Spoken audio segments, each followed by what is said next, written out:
Good morning to everybody. We will continue with our discussion yesterday from the point we stopped. We were discussing this idea of euthanasia, and then we looked at several different aspects of euthanasia. And also we connected it to the Buddhist precept of Buddhist monastic Vinaya precept of Parajika, how it happens. And then we concluded yesterday's discussion at this point, why euthanasia is wrong according to Buddhism. Now, this basically idea of euthanasia is you kill a person out of compassion. Okay? You kill a person out of compassion. Now, why it is wrong according to Buddhism? For all the reasons due to which killing is wrong. One's life is the most dear to all living beings. One should, on the basis of attanang upamankatva, not deprive another of his most desired thing. Now, we should not kill. Why one should not kill? Usually, we don't ask this question very much because it is obvious. But on the other hand, if somebody asks why you should not kill, actually killing is depriving oneself of one's life or taking one's life. Now, one's life is the most dear thing to oneself. So, for anybody, the dearest thing is their life. So, it is wrong for you to take somebody's life. And attanang upamankatva, because if you love your life so much, so you don't want anyone to take your life. Now, it is the same argument for others. Like you, all living beings love their life. Even the smallest living creature, you can see that work with the instinct of safeguarding the life. Now, that is very clear because that's the nature of the entire, all beings, not only human beings, all beings. So, therefore, we can say that why one should not take life. Now, if that argument is accepted, then we can say that euthanasia is wrong according to that, because it is simply euthanasia is to kill somebody or deprive someone of one's life. And the second reason is it interferes with the functioning of karma. Briefly, we discussed this aspect yesterday, but I think we need to look at carefully. Some Buddhists and others seem to think that karma should be allowed to run its course.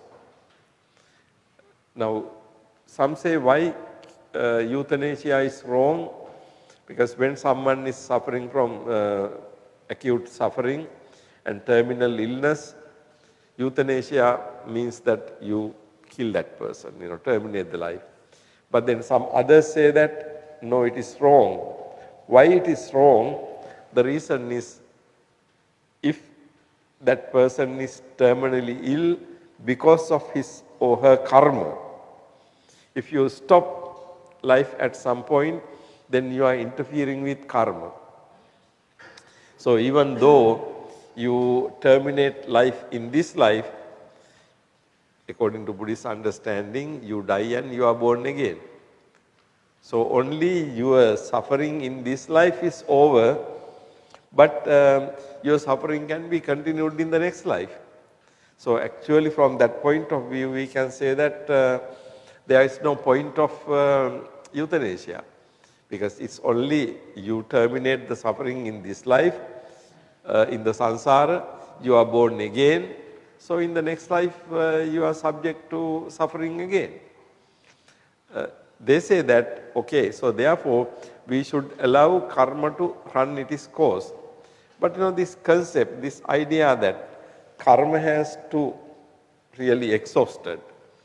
If you are suffering from karma, due to karma, then you must not stop it. You must accept it. Okay, that is the idea. But is that really true? Now, there are two problems here. One problem is to assume that something is happening due to karma. The other thing is, even if something happening with due to past karma, why should not try to stop that? Is it wrong to stop that? Now we know that according to karma teaching, this idea that sabbang ubbe kata hetu, that is wrong according to the Buddha's teaching.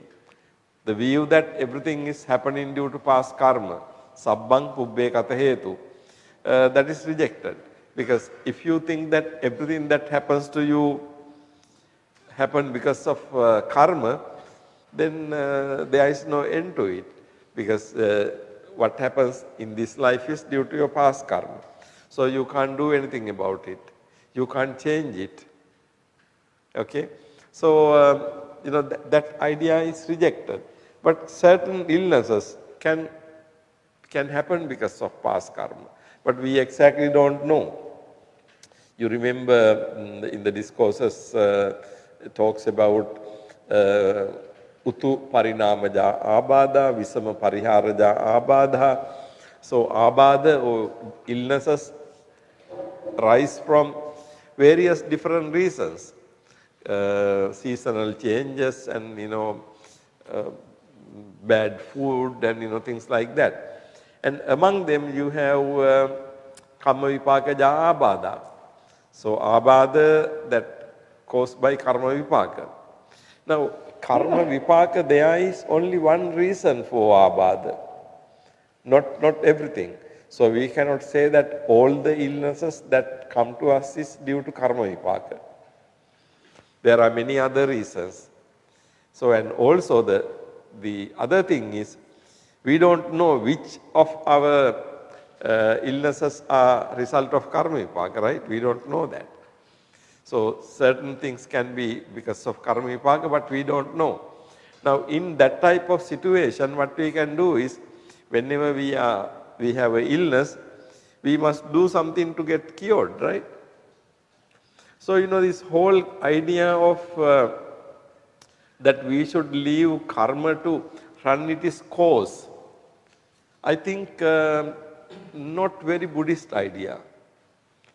I don't know, I am leaving it to you to think, because if we think that we have to allow karma to run its course, then two assumptions. We assume that this particular illness is due to karma.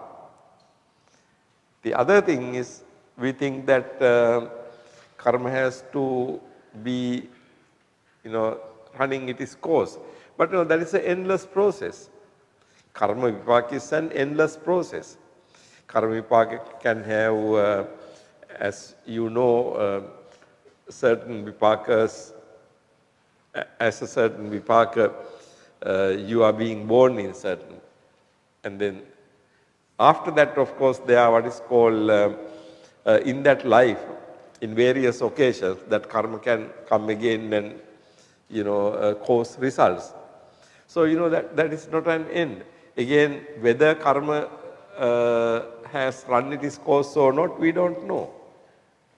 Now simply we can say, okay, there is incurable disease. Why you get incurable disease?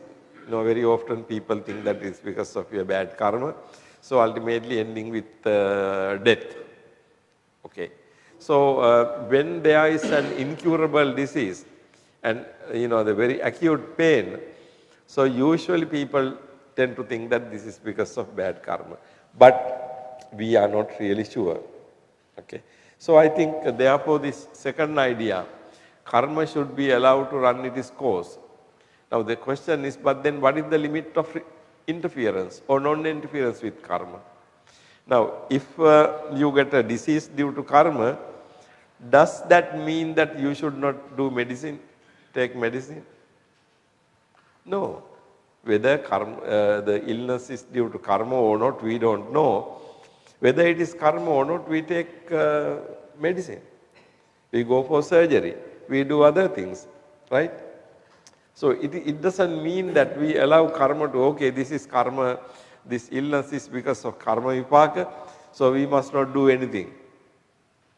Now that view is wrong according to Buddhism, right? Because we don't know whether it is karma vipaka. Even though it is karma vipaka, we can change the karma vipaka by our proper actions, right? So, you know, this whole concept of karma has to be understood very carefully, because karma doesn't mean everything. Karma doesn't mean that everything happens due to karma. And also in the Buddhist tradition, we have this idea that due to various conditions, you can change your karma. Okay? Now, in the commentarial literature, there is this category of concept of 4 different things: gati, upadhi, kala, payoga. Now, gati can be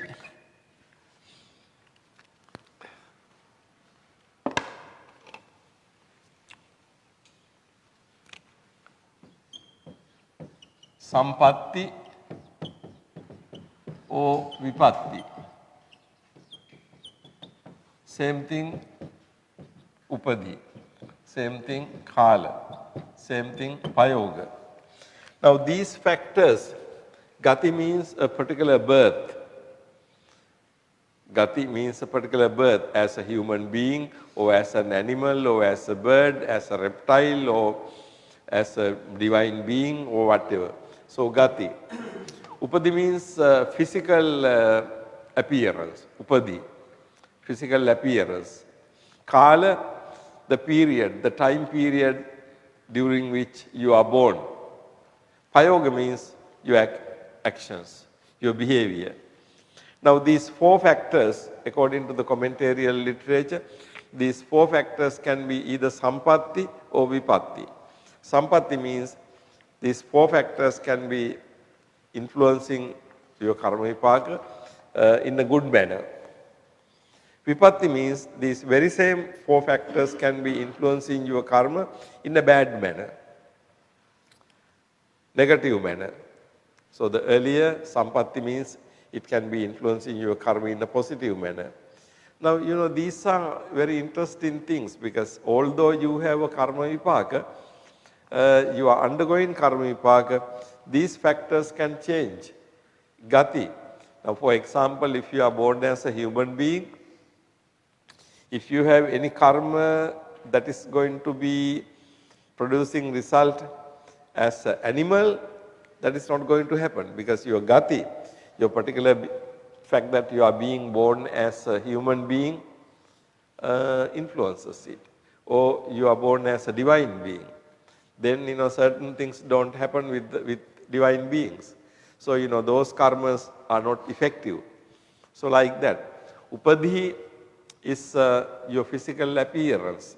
Sometimes, you know, your physical appearance can be affecting you in a good manner, sometimes in a bad manner. Okay. Some people, when you look at them, you know, they are people trust them. No any reason. You look at the person you trust.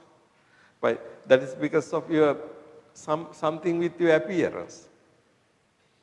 And there are some people like. I mean, depends on your physical appearance. You know, in the world we see this. There are some people, animals love them for no reason. But some people, dogs don't like. Bark at them always.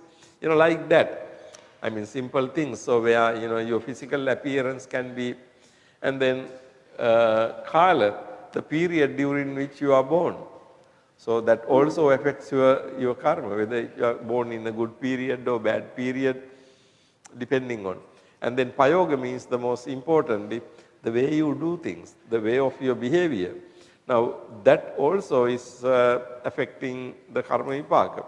So therefore there are many factors according to Buddhism, even though something is karma vipaka, that can be changed. So you cannot say that, simply because even if something is because of bad karma, that you have to let it go like that. No, you can change it. Okay? So the second argument, it interferes with the functioning of karma, is according to my understanding problematic, because it can't interference or non-interference with karma is not very clear. Should one spend off all karma? Is it possible? Actually, whether we can spend off all karma, it's not possible. Now, yesterday morning we discussed Jaina religion. Now, Jainas believe that all karmas have to be exhausted. But then Buddha said that, it is impossible, because, ending your karma means, when you are living, you are anyway producing more karma. So, it will be going endlessly continuing. But in Jaina belief, they believe that 8400,000 births. So, within, you have to really undergo those births. But, any Jaina person will not know how many births he has completed or how many births are there to be completed. Those things are very uncertain. So the thing is, should one spend off karma? Is it possible? Should not one take medicine to cure an illness? Is everything due to karma? So, the second aspect about euthanasia answer, because some people say that euthanasia is wrong because you are interfering with karma. But I think that reasoning is not very good. Okay? Because interfering with karma is very vague thing, okay, for various reasons. By terminating life, the sick person is deprived of learning from one's pain and suffering, which is to deprive the patient of opportunities of his inner development. Now, this is an interesting thing. Against euthanasia, some people say that if you terminate somebody's life because of the pain, then you are depriving that person to study, learn something from your pain, because pain is an important thing. Now in the Satipatthana Sutta, we have Vedananupassana, right? Vedananupassana. So, Sukhang Vedanang Vediyamano, Sukhang Vedanang Vediyamiti Pajanati. In that manner, Dukkhang Vedanang, Adukkam Sukham Vedanang. So, the idea is that when you have a Vedana, you are conscious of that, you are aware of that. You know that you have Sukha Vedana, Dukkha Vedana, or Adukkam Sukha Vedana. It's interesting, actually, when you have a Vedana, when you reflect on the Vedana, it's something strange happens. The moment you start seeing your Vedana, then you kind of get used to live with that. Okay. Now, suppose there is a pain here, you just look at it, in the sense, you just concentrate on that.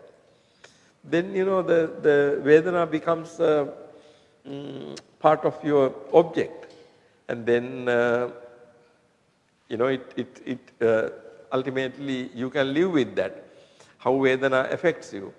But there are certain situations like surgery or something.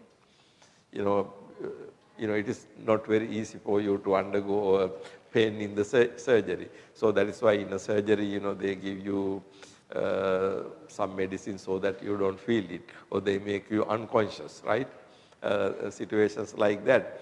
So, but on the other hand, say illness or something, If you are completely stop your pain by euthanasia or something, then you are not really facing Vedana. Vedana is maybe acute Vedana we can't stand, but some type of Vedana we must be able to bear. And also by bearing Vedana, we must be able to learn something from, okay, this is the nature of life. Without pain, there will not be life. So, the Vedana becomes really Vedana depending on our attitude. There are a lot of things, if you don't care, it is not a Vedana. But we know that as small children or even adults, we don't like somebody injecting anything. So the injection cylinder is, scary. We don't like it. But, it depends on, how you look at it. Ultimately, if you accept it, if you just see how injection goes, you can accept it. Then, of course, it has no pain or it has less pain. Okay. So this third one, by terminating life, the sick person is deprived of learning from one's pain and suffering, which is to deprive the patient of opportunities for his inner development. So these are some of the reasons we can say why euthanasia is wrong. Now look at this. What about the case in which X removes Y's tube feeding or stop the artificial respiratory machine at Y's request? This is a borderline case between negative euthanasia and assisted suicide. Now, if you look at this case,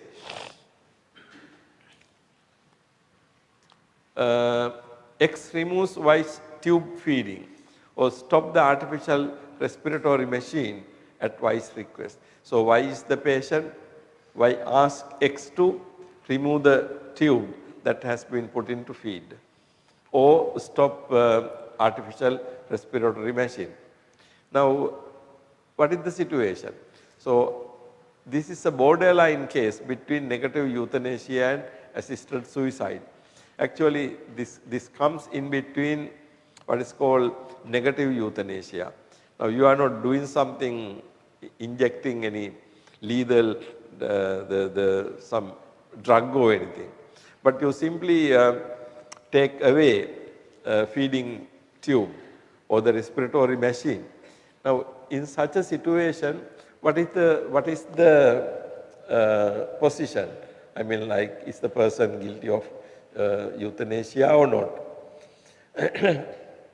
Number one, it becomes negative euthanasia. NE means negative euthanasia if X had the intention to kill Y, different from X's knowledge that Y will die from this action. And then in Buddhist view, he is guilty of killing. Now, the one situation is, it becomes negative euthanasia if X had the intention to kill Y. Now, the situation is Y asks X to remove the feeding tube. Okay, because Y asks X to remove it, X remove it. But there is a subtle difference between X knows that by removing this feeding tube in the absence of food, gradually the patient will die. He knows it.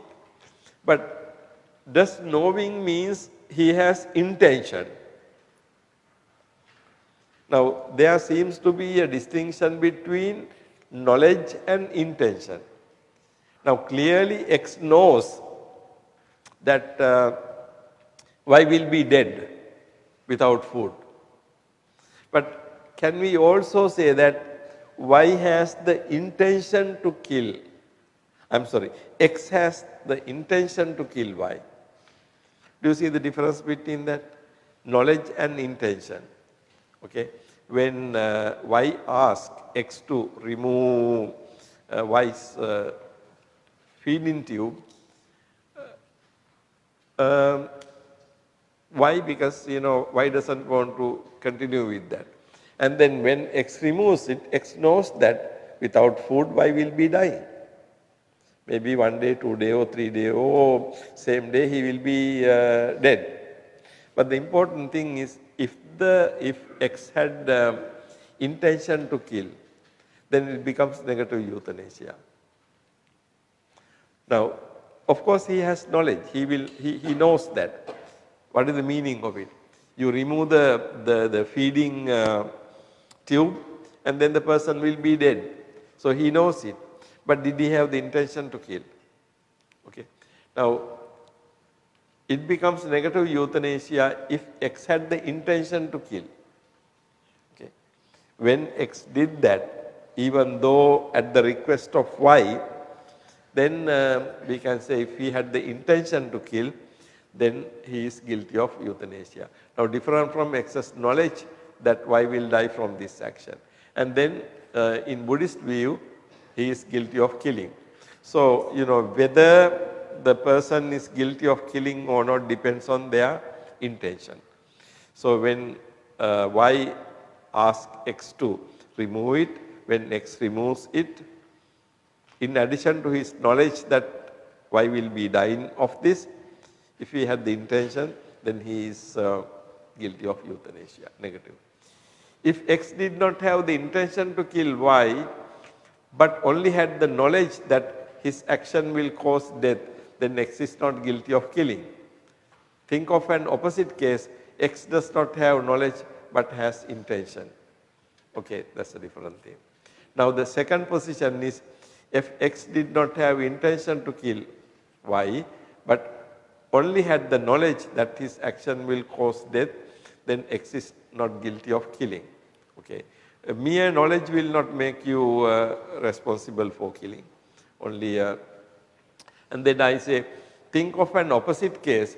X does not have knowledge but has intention. Now we can think of a situation where X does not know that what he is doing will cause death, but he has the intention. So then, of course, even without knowledge, he can be guilty of this thing. Number 3, this could be assisted suicide, in which case, if X is a monk or nun, will still be guilty of parajika. But remains a question whether X is guilty of killing, because parajika is for both killing and helping dying, suicide. Now, this is number 3 is, important question. If it is not euthanasia, then it could be assisted suicide. This could be assisted suicide. Now, assisted suicide in the case, why want to die? But why can't do that himself? So he asks the help. So this man helps. But helping someone to kill oneself is also parajika, right? Marnavannang va sangvanneya, marnayava samadhapeya. Marnayava samadhapeya. So you persuade one to die, incite one to die. So helping could be coming there. So you don't kill that person, but of course you help that person to kill himself. Okay. So then it becomes assisted suicide. Now assisted suicide is guilty of parajika. However, the issue is this, whether X is guilty of killing, because parajika is for both killing, homicide, and helping dying, suicide. Now homicide means you really kill a person by negative euthanasia. But then suicide means you are not killing the other person, I mean the owner of the life. He is the one who is killing. But then what is your position? If you are a monk or nun, are you guilty of that? Now, even yesterday we had some discussion on this. Suppose you help somebody to die, but you remove the tube. But if that person doesn't die, then of course you are not parajika, right? Because although this, why ask his tube to be removed? You remove the tube, but why doesn't die because of that? Then what you did not cause death. So you didn't have intention. you did not you are not counted as help in suicide. Maybe after 1 or 2 weeks, why dies? Because of something else. Tube is removed, but he doesn't die with that, but he can be dead with heart attack or something. Then you are not guilty of killing that person because he did not die as a result of that.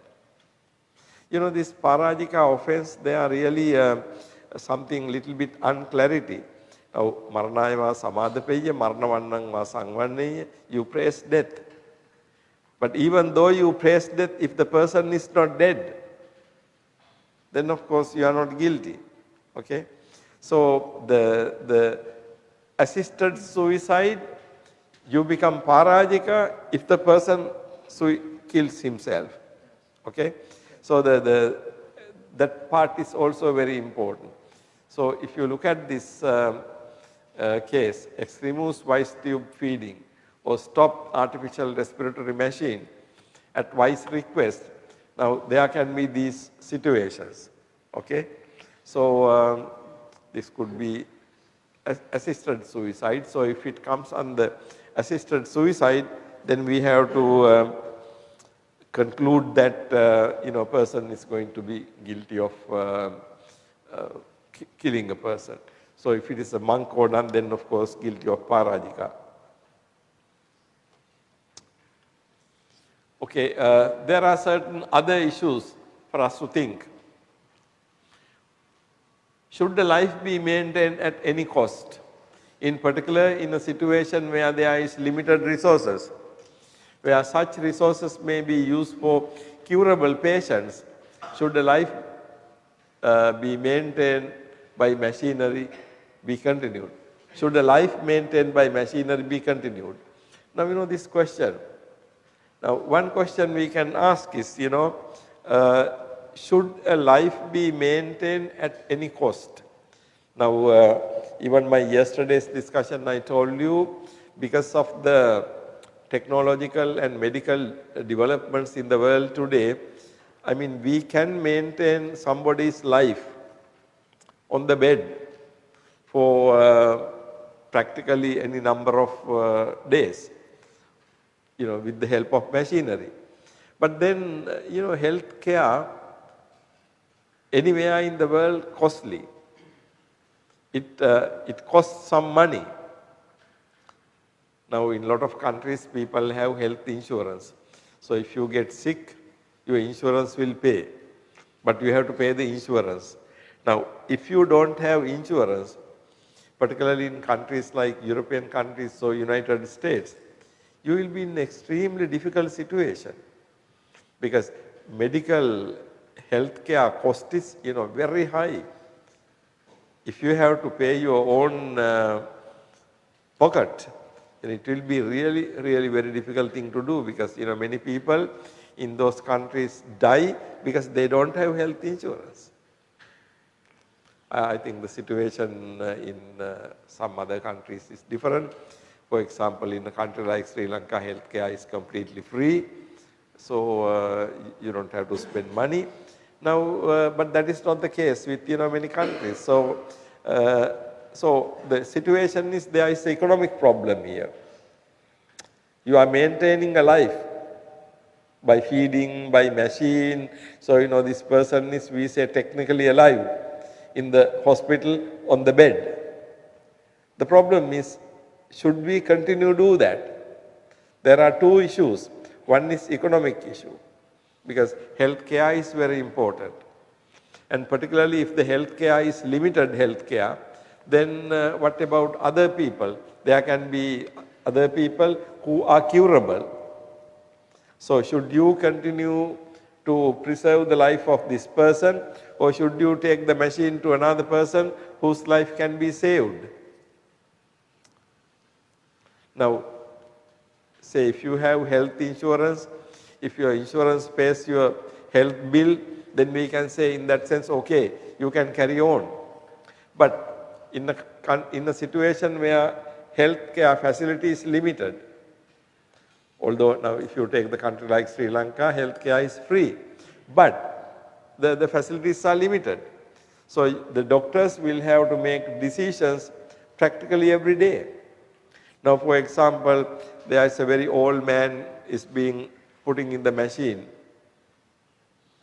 In a situation where a younger person comes, what the doctor does, he just remove that machine and put into the younger person. Because general idea is that to save life of a younger person is useful, saving life of a older more than saving life of an older person. There's simply age limit. So in a limited facility situation, what should we do? Can we really carry on simply for the sake of life? So should the life be maintained at any cost? Okay. Particularly it becomes an acute problem when the resources are limited. In the limited resources situation, you really have to make choices.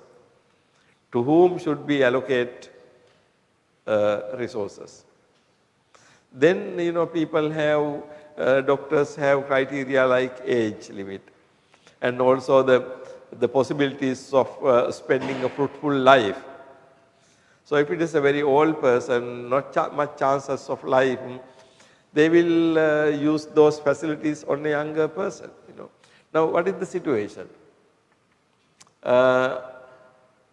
So in a situation where there is limited resources, where such resources may be used for curable patients, should a life maintained by machinery be continued? What should we do then? Here there is a practical problem. In such a situation, what should we do? Now there, interesting thing is if you look at basically the Buddhist attitude to life and death, human life is an extremely rare and it is precious to one who has it.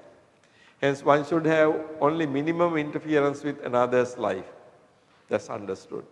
While it is not right to willfully terminate an already existing life, it is equally improper to prolong a life with unnatural and artificial means just for the sake of existence.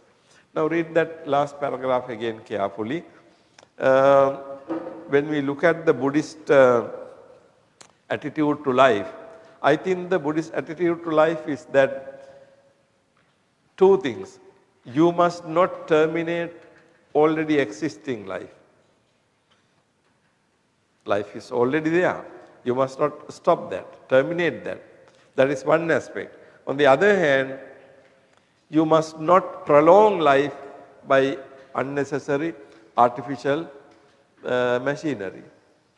I mean, if the person can, suppose if you have to breathe in your whole life with a machine on the bed, what is the use of that life? As I said earlier, it can be a very expensive thing to have this machine. So the economic problem is also there. But apart from that, what is the attitude to life? Because that life is worthless. That life is worthless to the owner of that life and also to the other people. So simply because that person is living. Now, we saw yesterday that situation arises only today because of the development of medical science. With artificial machine, you can keep a person alive for any number of months or even years. But some time ago, this wouldn't have happened. Person is simply dead, so no problem. But today, on the one hand, with the help of machinery, you can keep alive, throbbing, with the help of a machine. Why should we do that? So, I think the solution is you look at the Buddhist attitude to life. So, Buddhist attitude to life is either, I mean, on the one hand, you must not terminate or kill a person who is living. On the other hand, you must not prolong a life with artificial machinery and things, a life, useless life. Now, you may think, what about the taking medicine? Actually, taking medicine is a different thing. You take medicine and there is a possibility of recovering, and after recovery, you can function as a normal person. But when you have a human body on the bed, lying on the bed without any functioning, should you maintain that kind of life? I think the answer is basically if you look at the Buddhist attitude to life and death. Now, Buddha doesn't, Buddhism is not opposed to taking medicine, all the precautions, everything, we must preserve the life. But when it has to come to an end, you must also know the time to let go. Because you try to hold on to life at any cost. That may be not Buddhist. Sometimes, people, parents, elderly people say, no, don't spend money for my illness. That's useless. I have lived my life. So just don't do those things. I mean, people say that. People make that decision about their life. Don't do this surgery. Don't spend this money. Don't simply because they think that that is unnecessary thing. So it depends on the overall attitude to life. How do you see life and death? In other words, death which has not come to you, you must not, drag it to yourself, because death has not come to you. But on the other hand, death that has come to you, you must not really escape, something like that. So it doesn't mean that you must not take medicine, no precautions or anything, but it is your attitude. When you are 80, 90, lived a life, to maintain life artificially is the problem. But if it is no artificial means, if you are naturally living, then of course, okay. So, it depends on ultimately. So, human life is on the one hand extremely rare. It is precious to one who has it. Hence, one should have only minimum interference with another's life. That is on the euthanasia side. Now, suicide aspect, while it is not right to willfully terminate an already existing life, so it is not correct to willfully, intentionally terminate. It is equally improper to prolong a life with unnatural and artificial means just for the sake of existence. So, these are the two ways of we can look at it. On the one hand, we must not terminate life. On the other hand, we must not prolong life unnecessarily. So, actually, then we will move into the concept of the suicide. But before moving to suicide, to conclude this part of the discussion, do you have any questions or any comments or anything?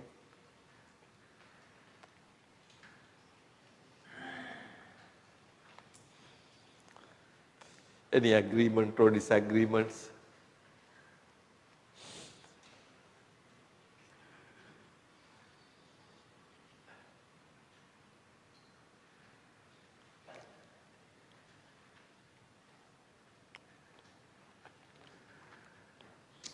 Yesterday, there were some ideas that in the Buddhist culture, we don't look at euthanasia as a possibility, but we look at our elderly people, the human beings in general, as to be treated well and to be protected and taken care of.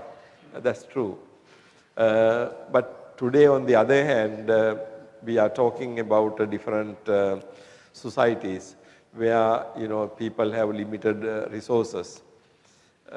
If you take a village situation, the people's life are different. But if you are living in an apartment in a big city, in a limited space, there are many other problems. You don't have enough space, so like that. So those things with the urbanization, industrialization, these questions have come up more acutely. In the traditional societies, the parents are taken care of by children. But today what has happened is, many of the people's children, parents are living in this country, children are in some other country, one son is in one country, another son is in another country. So, the world has changed. So, due to these changes, also there are certain issues, things like that about human life, whom to take care of the elders. So, things like that. So, it is under these conditions that, the euthanasia has become an ethical issue. So, in the world, in a lot of industrialized countries, people are faced with this kind of situations more than traditional countries. And the traditional countries are also changing. World is changing. But it doesn't mean that, we need to go for things like euthanasia. But what I am saying is, due to these changes, different situations arise, okay. Anyhow, now euthanasia is an issue, we can say Buddha has not said anything directly, okay. Buddha has not said anything directly. Where euthanasia as an issue like this was not existing during the time of the Buddha. But today, it is very important for you to think about these questions. The studying Buddhism means, the studying Buddhism in the modern world means we need to see whether Buddhism can provide some answers to these modern problems, okay? So, it is important for you to be able to view these things from Buddhist point of view. Okay, we will move into next issue. Associated with euthanasia is suicide. Now, in my earlier, the discussion on euthanasia, we saw that in the related to first Parajika, we saw that it involves both euthanasia and assisted suicide, right? So, assisted suicide also is Parajika according to the Vinaya rule. However, this suicide, if you take suicide, committing suicide, killing oneself, it is very interesting what does Buddhism say about it. Particularly in the Buddhist literature, discourses, we know that there are several cases of suicide. Like one very well known case is Venerable Godhika. Venerable Godhika. So, he committed suicide. So,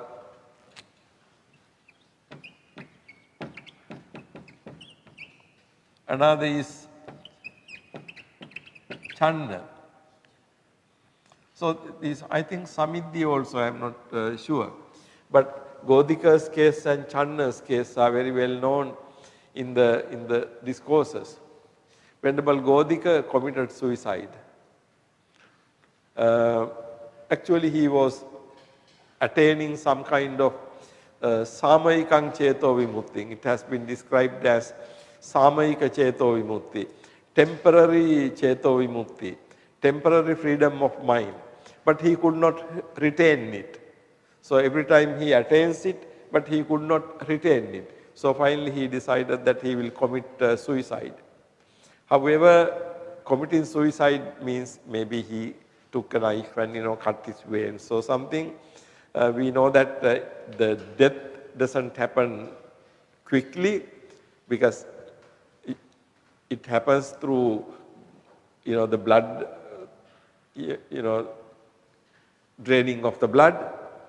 So during that period, cutting his throat or whatever with a knife and death, during that period he was able to attain arahanthood. So Buddha says, Godhiko parinibbuto. Godhika attained parinirvana. So you can see, although he committed suicide, so he committed suicide, but he attained arahanthood in the process. And then Channa's case is also like that. Channa committed suicide, but in the process he attained arahanthood.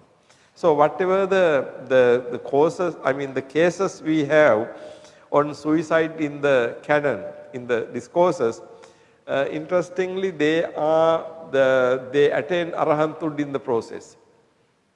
Okay, the several cases we have, all the cases ending in arahanthood. So now when we look at it, there is no any clear prohibition against suicide in Theravada Buddhism. No corresponding Vinaya rule for monks and nuns. Now, if you look at that, interesting thing is no Vinaya rule against committing suicide. Actually, when Venerable Godika committed suicide, although he became arahant, it doesn't mean that everybody trying to commit suicide is becoming arahant. No. But of course, we don't have any records, any other monks committing suicide. But we do have records of the first Parajika. They committed suicide. They did not become arahant.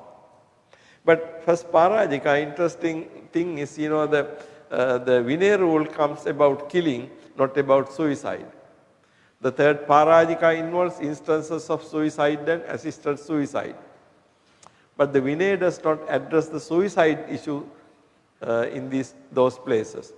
Instead, the rule addresses the killing and instances of assisted suicide only from the perspective of the assisting party, not from the perspective of the one who is commit suicide.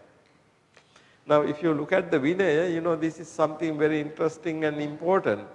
The problem has been addressed from the perspective of the person who is assisting, not from the person who is really doing it, person who is involved in the suicide.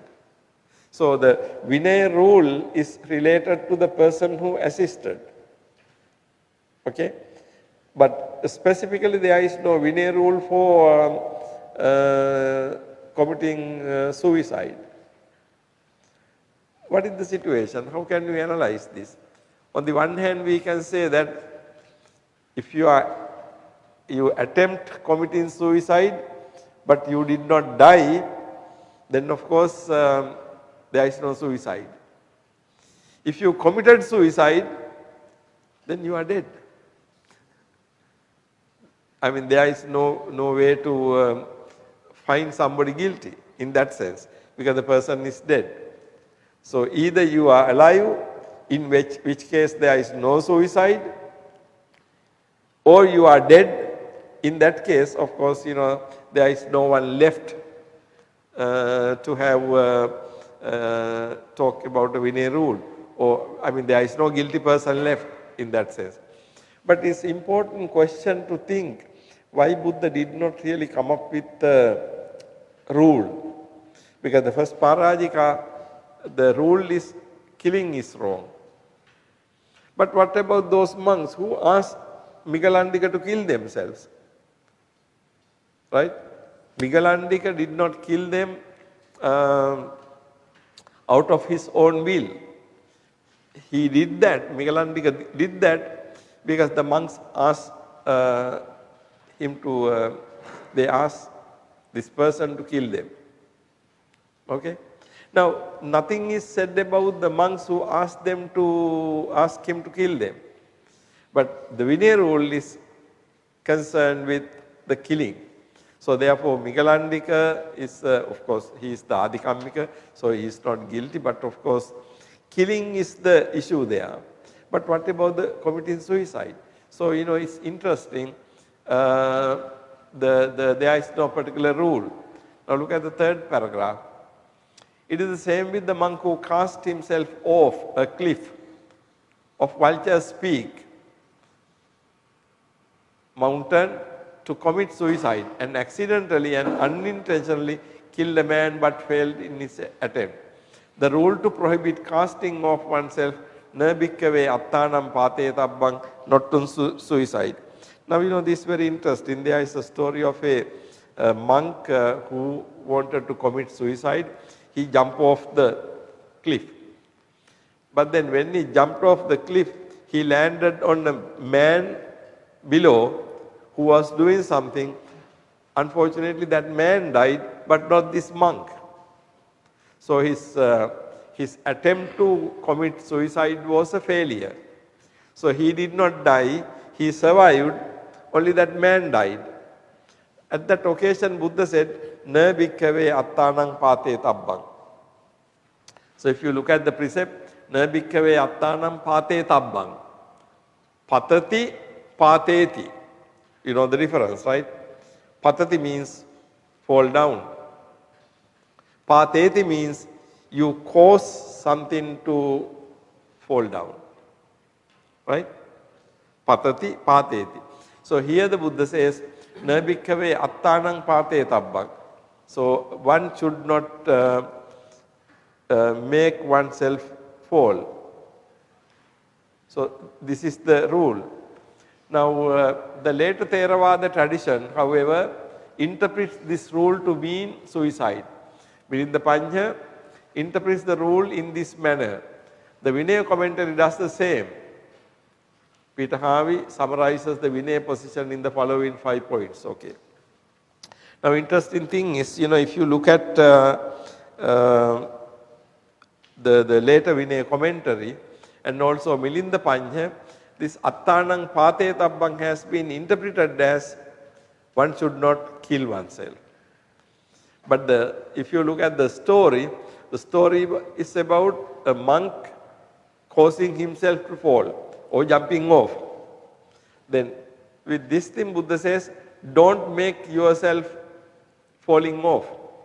Don't cast off yourself. Na bhikkhave attanam pate tabbang. But the context is the context of suicide. But the Vinaya rule is simply don't cast yourself off. Now, when we take it that way, not only from a mountain, even from a tree or any building or anything, you should not. But casting off oneself from a building or from mountain is only one way to commit suicide. There are many other ways to commit suicide. Actually, we think that, in a way we think that Buddha should have, if committing suicide is wrong, Buddha should have had a clear rule. Don't commit suicide. Don't kill yourself. But we don't have something like that. What we have is Na bhikkhave attanang pate tabbang. And however, in the later Buddhist tradition, Theravada tradition, the Vinaya Pitaka commentary and also Milinda Panha interprets the rule in this manner. So according to Vinaya commentary, of course, Na bhikkhave attanam pate tabbam means you should not kill yourself. Okay.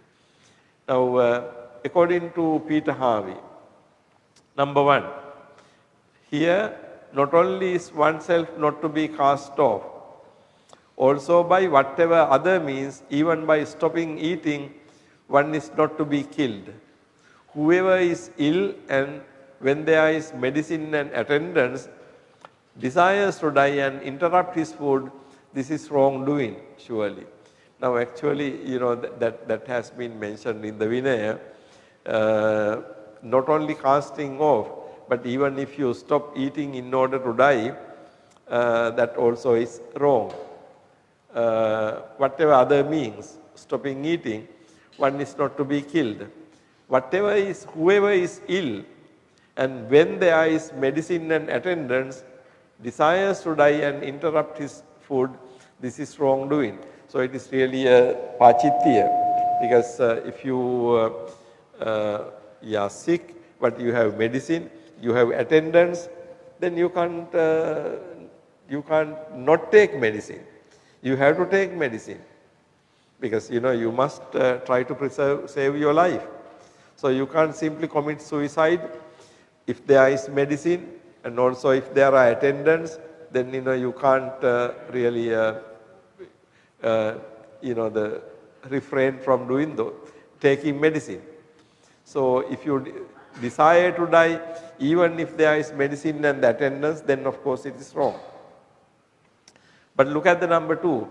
but of whom there is a great illness, long lasting, and the attending monks are wearied, are disgusted and worried, what now if we were to set him free from sickness? If he thinking this body being nursed does not endure, and the monks were wearied, stops eating, does not take medicine, if it succeeds, it is acceptable. Vattati. Now this is what the commentary says. Now there can be a different situation. A person is sick, ill, and this illness goes for a long time. There are attending monks or nuns. They have been taking care of this monk for a long time. Now they are also tired, right? So the illness goes on for a long time. Attending monks and also they have become tired. Then at such a situation, the person who is suffering will think, what is the use of this body doesn't really the response to medicine. So actually the medicine is not working, and also attendants are also tired. So thinking in this manner, if he stops medicine, then commentary says it's okay. Vattati. Now the issue is, isn't it some kind of suicide? Technically speaking, you can see that it is suicide, right? Because you stop taking medicine and you stop eating and other things, so gradually you die. So you are committing suicide really. But the thing, according to commentary, that kind of thing is vattati. Vattati means proper. Why? I think it is proper, as I said earlier, about the overall attitude of life in Buddhism. According to Buddhism, you must not maintain this life unnecessarily. Your illness goes on for a long time, and medicine doesn't respond to the situation. Finally, why do you have to maintain this life? So you let it die. Now, that is not being understood in the Buddhist tradition as a suicide, although it is a suicide. Because, if you took medicine, keep on taking medicine, the body will last. But even though body will last, that life is useless for you and also troublesome to others. So, you finally decided, let it go. So, it's a kind of let go. Okay, it's a kind of let go, because that life is. So, this is the second situation which commentary says it is vattati.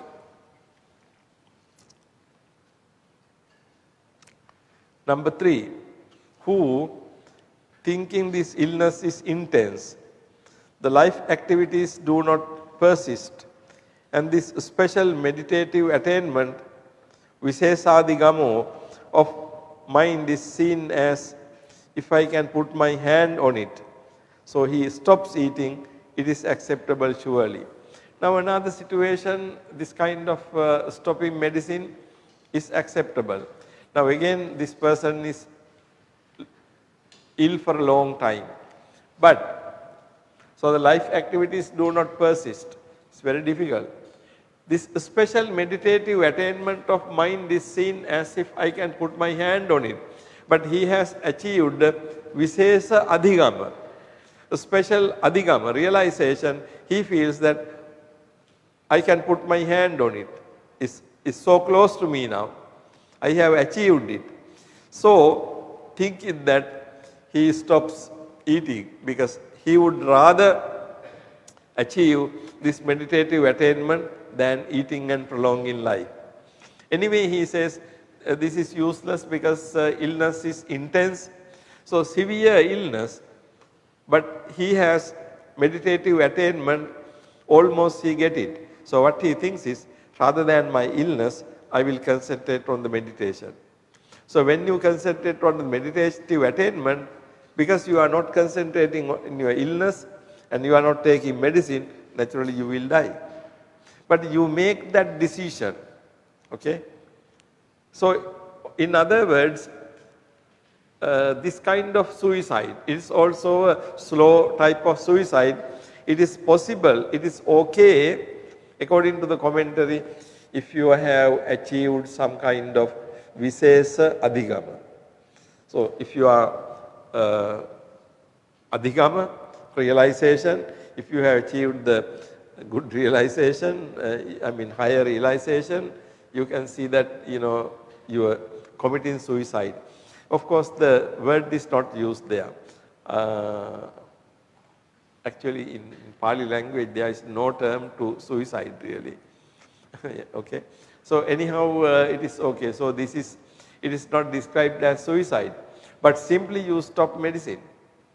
Okay. So that is number 3. Number 4, moreover, for one who is not ill, for whom a sense of religious urgency, Sangvega, has arisen, thinking the search for food is indeed obstacle. I will just attend to the meditation object. The stopping eating under the heading of the meditation object is acceptable. Another situation. Now this monk is not ill. He is not suffering from any kind of illness. But he thinks that going for Pindapata is troublesome. Looking for food is troublesome. How if I don't eat but concentrate on my meditation? So he doesn't bother about eating, he meditates. So as a result, because he doesn't have food, he will die. So he also knows that he will die without taking food. But here you can see he gives preference to meditation because he thinks that looking for food is troublesome thing. So he doesn't do that. So now that is again a situation that is possible. So under the heading of the meditation, Kammatthana Sisena. So you concentrate on your meditation. Now number 5, having declared the special meditative attainment, he stops eating, it is not acceptable. But on the other hand, if he says that, okay, I gain jhana or whatever, and then stops eating and then let himself die, but that is not. You see, out of these 5 situations, there are 3 situations that are acceptable. One is long lasting illness, your attendants are also tired, no point continuing that life, then you can terminate the life. And then the other situation was if you have a Visesadhigama, again you have a long lasting illness, okay? But then you have achieved this Visesadhigama, a special realization, and just to keep that you let your life go. That's also acceptable. And then number 4 is you are not ill, you are not suffering from any kind of illness, but simply thinking that looking for food is hard, I would rather meditate without eating. So he just give up eating for meditation, that's acceptable. So these are the 3 acceptable situations where it is acceptable that you can let your life go. Last situation is not acceptable if you say that I have got this special attainment, so I will not eat and I will die. But that is not acceptable because if you are not ill. So out of the 5 situations, 3 situations your letting go is acceptable. 2 situations involve you are seriously ill. The third situation is thinking about idani ahara gavetti dukkam. The looking for food is difficult thing. So you don't look for food and you meditate and then you die. So doesn't necessarily mean that that type of person has intention to die. Only thing is he doesn't give much emphasis for food. When a person doesn't give much emphasis for food, very often maybe that person doesn't eat. So finally as a result, he becomes weak and die. But he meditates. So you see very subtle difference. Not that he want to kill himself. Rather he want to put more emphasis on meditation, neglecting food. As a result, that person could be dead, but that doesn't mean that he is killing himself. Other two situations, the person is really sick, long lasting sickness. So, one case, you are doing that out of compassion for the attendant monks and also taking the situation of the life into consideration. The other situation, you are doing it because you have achieved some special thing. So, these are very interesting 5 situations talking about. This commentarial analysis shows while suicide in general is not acceptable, there are some special instances where it is acceptable in its negative form, stopping medicine, food, etc. 3 particularly important instances are, again I am summarizing, due to one's persisting illness which is incurable and out of kindness to the attendant monks. Number 2, with persisting illness seeing an imminent religious attainment. Number 3, due to religious urgency, samvega, neglect food which is not easily available and be occupied with meditation. Now these are the 3 situations where it is acceptable. Now if you look at the canon, you can see that there are several instances of monks committing suicide during the time of the Buddha. Channa and Godika, 2 well-known cases. Although both committed suicide, both became arahant in the process. And discourses do not say anything negative about their effort. Consequently, there is no rule against suicide. There are no recorded instances of failed cases of suicide. So, whatever the cases we have about suicide, they became arahant in the process. We don't have cases of suicide, only apart from that, the monk casting himself off from the mountain. We don't have any other cases of failed suicide. Okay, we have only one cases of failed suicide, but in that Buddha did not come up with a rule against suicide. Buddha said that na bhikkave attanam patetabba. That was the idea. Now there is another important thing, self-sacrifice in Buddhism. Actually, this is a very important idea. I will discuss today, we don't have time, but further, but let me just go through it quickly. There are instances in the Jataka stories and also in the Mahayana literature in which the Bodhisattva and some other individuals sacrificing themselves, their life, for a greater cause. Now, Sasa Jataka in the Jataka and Vyagri Jataka in the Jataka Mala are examples of the Bodhisattva sacrificing his life for the sake of others.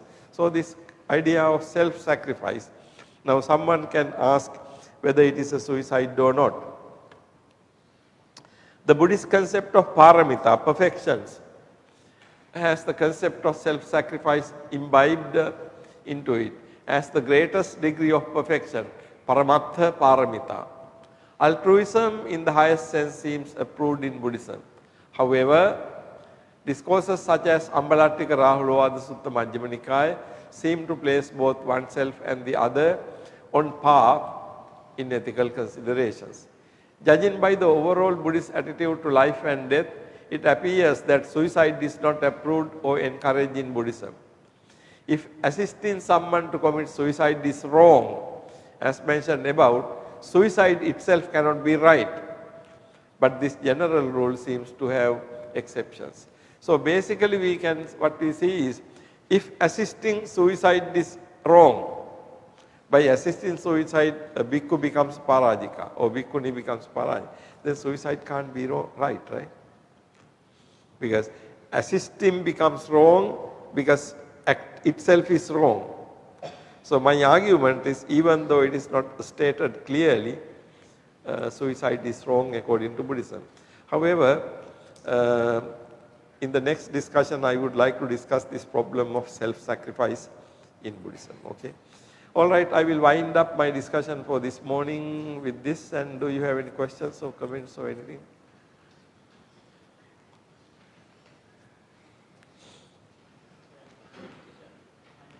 Yes, sir.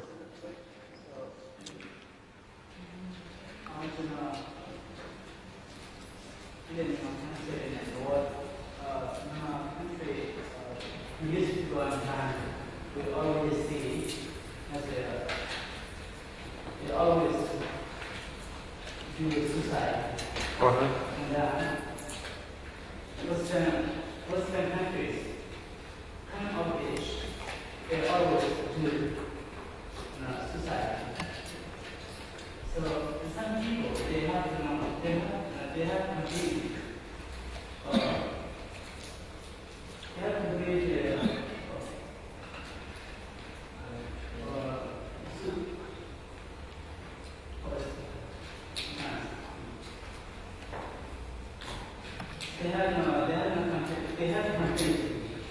political doctrines and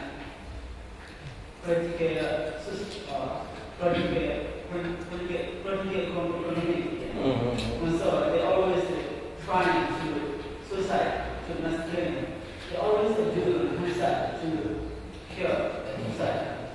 And other people, they ask to other to kill. Okay. So country leaders and country religion leaders, how can try, how can do to stop that?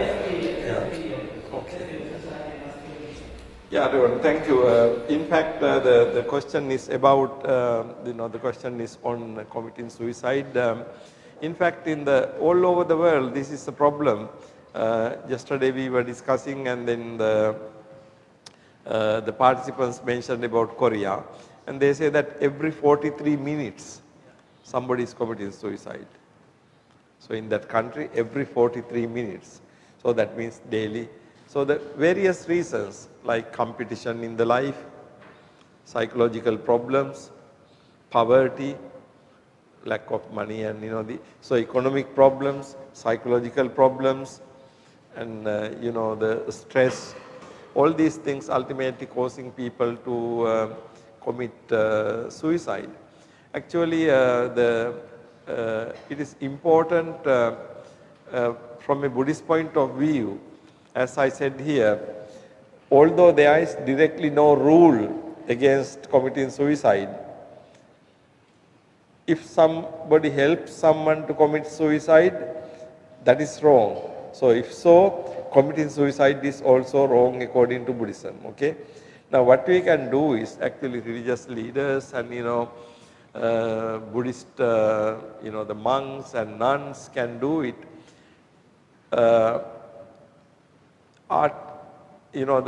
Develop the idea of the value of life, because human life is not easy to get. Once you get that, if you terminate it on your own for some reason, that's not the answer. So I think what we need to do is, look at the attitude of life and death according to Buddhism, and then develop that idea, and then spread that into the society, because suicide is not a good situation. Not only Western countries, like at some point I remember Sri Lanka had the very high rate of suicide. Again, young people commit suicide for love affairs, and but some people, particularly in the very competitive countries like Japan, Korea, the competition is so much, so people can't bear it, so they commit suicide. But anyhow, ultimately the Buddhist answer will be to show the value of life on the one hand. The other hand, improve the mental capacity, the strength of the mind to face these situations. So there is no easy solution. There is no easy solution. But it is important to be aware of the difficulty and try to provide some kind of guidance to the society. Okay. Yes, sir.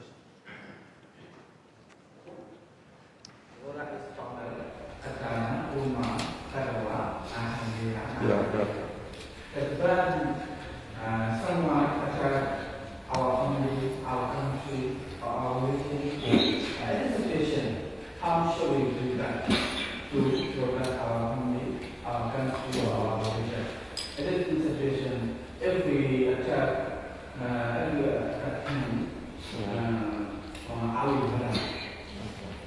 Okay, Reverend. That's a difficult question, like if somebody attacked your family or your country or your loved ones, how should we? This is a difficult situation because of course you have to protect. There's no doubt about that. Now, in the course of your protecting your family or your country and whatever, if you had to kill, then we will have to see the intention really, one thing. Because whether you wanted to really kill, but your intention is to protect. In protecting, of course, ultimately there was no alternative, you had to kill. So that is really understandable. Okay, that's really understandable. And also, karmic wise, your responsibility becomes less. However, we cannot say that you are totally not responsible. For whatever reason you kill somebody, there is a karmic effect for that. But whether you have the intention of killing, no, because actually your intention is not to kill. Your intention is to safeguard your family, safeguard your people. So you go to fight, you go to resist. In the course of that, killing happens. So killing somebody on purpose and getting into a situation where you had to kill somebody are two different things. Okay, so actually, according to Buddhism, we cannot. It's difficult to answer because, strictly speaking, we can say that no, you should not kill at all.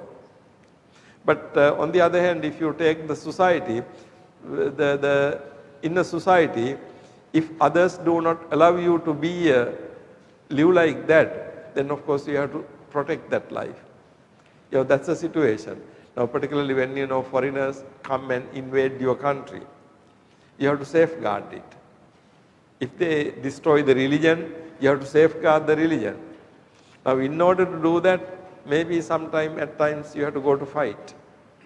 Actually, if you look at Buddhism, Venerable, you can see that the sila or the ethics for the lay people, ethics for the monks are two different things. Okay, ethics for the lay people is really the ethics of the society. Lay people can be kings, lay people can be soldiers. Of course, karmically you have to account for your things, but on the other hand, if you are a soldier, you have to go for war. If you are going for war, you will have to kill, ultimately. But on the one hand, Buddhism doesn't say simply because you are a government soldier, you kill, so no problem. No. Still you have a karmic effect. But on the other hand, some people have to take that. Otherwise, the whole thing will be destroyed. So, it is a compromise between the two, Reverend. We can never say that killing is good. But there are situations. Now, if actually Buddhists are invading some place, some country and killing, that is not right. Now, if you take the Burmese history, you know that a lot of there were invasions and killing within the country. But usually in the history, Buddhists have not been invading other countries. But within the countries, they have been fighting. In the Burmese history also, there is quite a lot of fighting and killing in order to get the kingship. Those are not correct actually, anywhere in the world. But it could be in Sri Lanka, it could be any other country. But if you have to protect your own religion, the Dhamma and these things, then some people have to protect it. Protecting means you are resisting. Resisting means you will have to fight.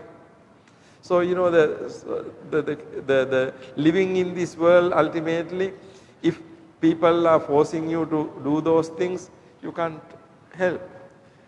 So, you know, it depends on. So, samsara is not very good, you know, that is why ultimately. So, within the samsara, if you are in the samsara, then you will have to do certain things, you know, that are not really strictly correct, okay. So, there is no hard and fast rule. But that is why I think Buddha said, because Buddha had the rulers as his followers, but Buddha never said to them to stop, you know, the going to war. Of course, Buddha said, you know, going to war is not good. But on the other hand, you know, those rulers went into wars. Okay. So, you know, it's a some tricky, difficult situation. Because if you say that no, Buddhists should just bear and not fight, then what will happen to Buddhism is what happened in India. It will be, so, you know, some people have to make a sacrifice and protect the religion so that at least everybody can follow it. But in order to protect it, maybe you will have to do sometimes, you know, things that are not accepted in religion. Because by not doing anything, then people will, but if the world is good, you know, if people are not forcing other people to other countries, and if you are not invading other countries, then things will not be problematic. So the position, I mean the choice is either you let invaders come and take your country and destroy it, or you protect it. So if you protect it, then of course you will have to do certain things that are not completely agreeable to the Dhamma. But by doing things that are not completely agreeable to the Dhamma, you are at least providing opportunities for other people to follow the Dhamma. I mean, that's how I will see that. Okay, I think we will wind up from this. So afternoon session we will be talking about continuing world religion. So thank you very much for participating.